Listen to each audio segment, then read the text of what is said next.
Today I'm going to walk through the real cost of owning a Smith Lake home in Alabama. There definitely are some things you should understand before you jump in. All right, let's start with the big one, the boat dock. Because when people picture owning on Smith Lake, the lake itself and the views are what they're imagining. The boat docks, okay, they're basically floating structures sitting in water year round. Eventually stuff's gonna happen. Look, I've never met a dock owner that said, yep, everything's working perfectly forever.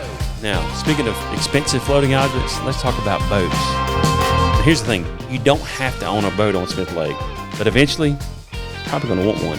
But just like that boat dock, you got some things to consider. As far as gas, you got maintenance, storage, where you're gonna store your boat, how you're gonna keep it clean, and who's gonna do the winterizing in the wintertime.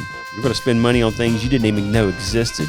Some of y'all are gonna convince yourself that boat gas really isn't that bad. Well, that is until Memorial Day weekend. Then you're gonna think otherwise. Now, let's get into something that buyers usually don't think about until after closing. That's gonna be the insurance and the weather.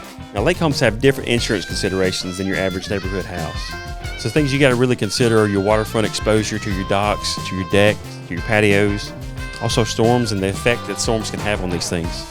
And look, during big storms, people aren't checking their sports scores, checking the dock cameras. Now, let's talk about the stairs and the landscaping.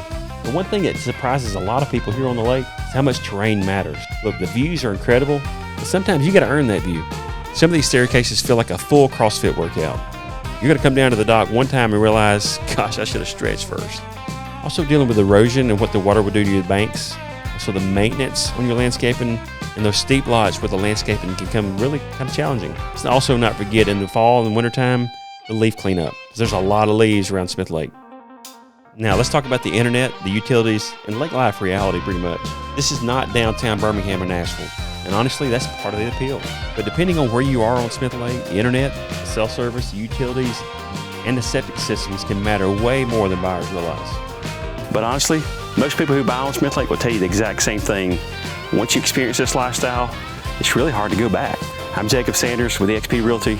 I'd love to hear from you. Give me a call.